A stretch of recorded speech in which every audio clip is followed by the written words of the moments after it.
is my mom. Hi. This is her kitchen, and you're watching Mama G's Fabulous Kitchen, where we're going to show you how to make some of the tastiest food you ever eaten. And it's going to be a lot of Indian food, a lot of Indian fusion, and a lot of other regional dishes with my mom's own personal take on it. So this is our launch. Stick around. You're going to see and get a lot of recipes for a lot of tasty food. And we're going to get started. So welcome. See you soon. Hi. Welcome to my kitchen. Okay, so today we're going to show you how to make Chana Masala. But it's a chickpeas, but it's a specific kind. It's called a Satvic style Chana Masala, which means there's no onions, garlic, or green chilies in it. So it's chana without that. It's made for certain people who like to eliminate those ingredients from their diet. And then on another day, we're going to show you how to make Chana Masala with the garlic, onions, and chilies like my mom likes. It's the regular type, It's like the regular way, yeah. So without further ado, we're going to jump right into it. All right, so here we are with the ingredients. I'll take it from here. 1 cup of chana. It has been soaked all night and now is ready to cook. We have half a cup of tomato chopped, half a teaspoon of turmeric, half a teaspoon of paprika, half a teaspoon of chaat masala, half a teaspoon of black pepper, half a teaspoon of coriander powder, which is also known as cilantro powder, and half a teaspoon of whole zira, white zira.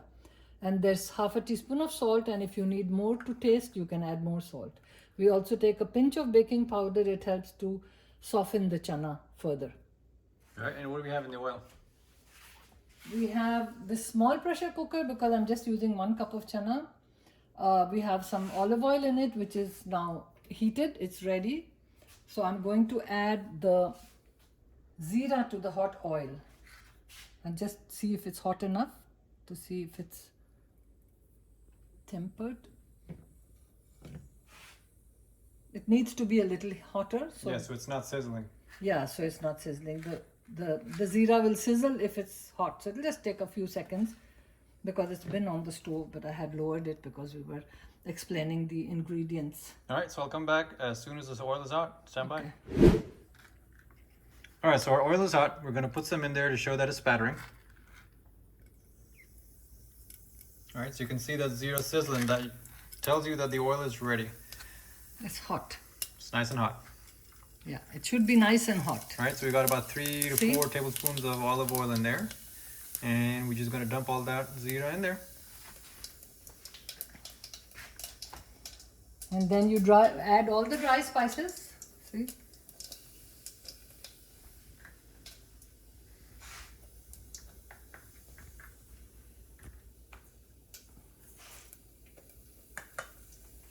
And put the tomatoes.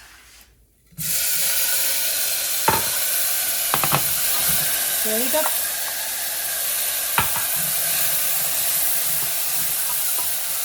इसके ऊपर डाल के दिखा. Add the chana and the baking powder, just a pinch of baking powder. And what's that for?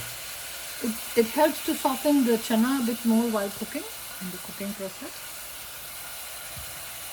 And then stir it up nicely now. And that's all you need to make chana masala. And then when the chana is done, I will show you what you can do to garnish it and to make it more flavorful. So what do we do now? Now we'll add water. Let me get some water. And how much water are we putting in here? I'll put 1 cup first to see if it's enough. And what's the water for? To cook the chana. The chana has to be cooked, right? It can't be cooked dry, so we need water to boil the chana in. There, that's good. 1 cup of water. And now I'm going to close it. Close the pressure cooker. And how long that's going to sit that way?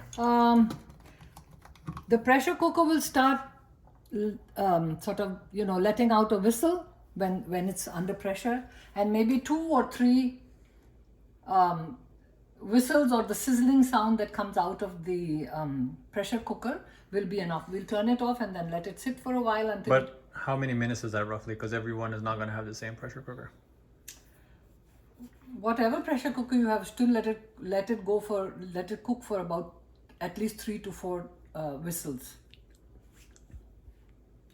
I don't know how many minutes that will take. We will check on this one and see. All right, so we're gonna check and then update you guys after it's done cooking. And what temperature? I'm assuming this is gonna be on high heat. This is on high heat, yes. This is on high heat.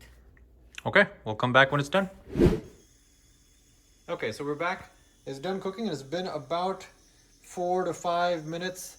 Now that time is gonna vary based on the size of your pressure cooker and how much chana you're using. But for this size and for the amount that we use, it's been about that long. And it's been, 4 whistles, right, Mom? Yeah. So now we're gonna open it. You have to wait till this cools down and then you remove it, otherwise you'll get burnt with the hot steam coming out. Right, so when it's done cooking, you want to move it off to the side and let it cool. You can lift the whistle up to release any pressure that's in there, because you don't want to open that when there's still pressure on the inside, because that will pretty much blow up in your face, which is not good. We don't want that to happen. Okay, now you press this and open the pressure cooker. Look at that. And now, as you see, can I have my spoon, please?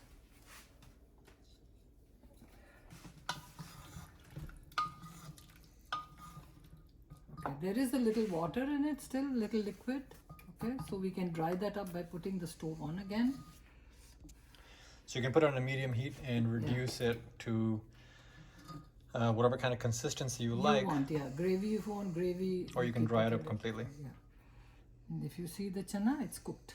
See? The chana is completely super soft. Yeah. Tastes good too. So we'll just leave it on the stove. Yeah, let it cook down. Let the liquid dry up a bit, and then you can just serve it and garnish it with cilantro. We'll show you how to do that. Okay, so we're gonna let this reduce for a few minutes. We're gonna come back and garnish and finish it up. Tasting very good. All right, so it's been about 7-8 minutes on medium to medium high heat. And you can see how all that water is evaporated and it's kind of left a nice sort of a thick gravy for the chana. That's really all it is. So we're just gonna serve it in a little bit of bowl and just do some basic garnish, Cilantro. just to give it a little bit of look. If you like, you flavor. can. And that's cilantro, right, Mom? Yes, this is dhania patta, and it's also known as cilantro in the United States and Mexico. But in India and Pakistan and across the world, it is known as coriander leaves, fresh coriander leaves. Look at how good that looks. I'm gonna eat it all up right now.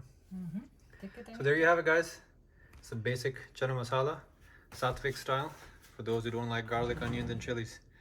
And we'll have another recipe soon with all of that included for those who love to eat their garlic, onions, and chilies. So stay tuned. So that was the chana masala recipe, Satvic style. Hope you like it, and you know what to do to subscribe to the channel. Hit that button, hit that button, hit that button. I don't know where the buttons are, but you know which ones to hit. And we'll see you next time with the next recipe. So thanks for watching. Bye. You'll get lots of really good more recipes.